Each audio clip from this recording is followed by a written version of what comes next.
Shelley Perry from SEED, Support and Education for Eating Disorders, and from Breathe Eating Disorder Services as well.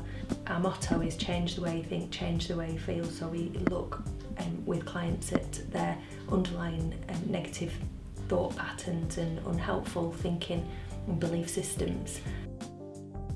In a very broad general definition, I would say an eating disorder is a symptom of underlying distress.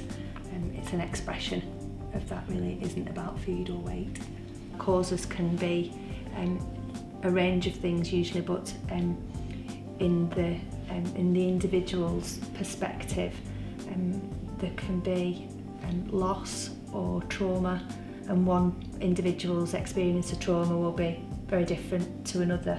But usually there's a story that goes with the eating disorder.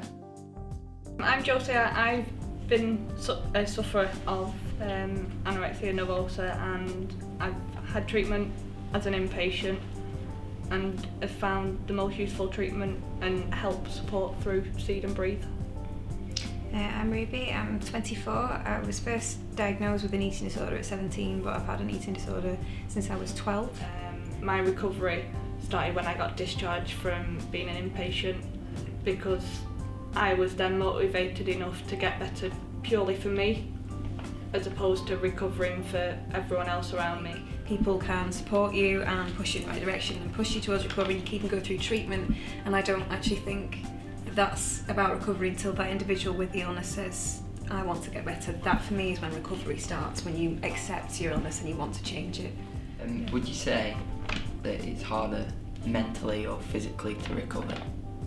We're going to disagree on this one, I think. Yeah, for me, I'm a lot further in my mental journey than my physical journey, and still severely underweight, and I know I've got a long way to go in that.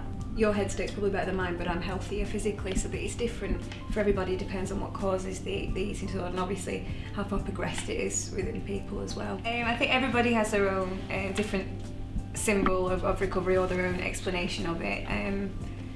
We talked about the butterfly symbol being a universal symbol for recovery for people with eating disorders, and for us we've got a key.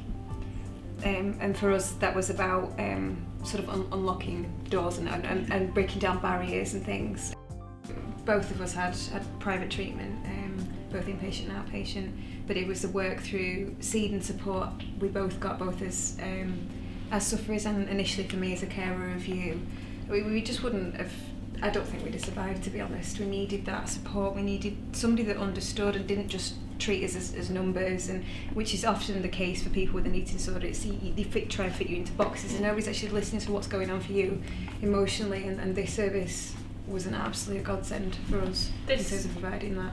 This service for me also put across the point that full recovery is possible.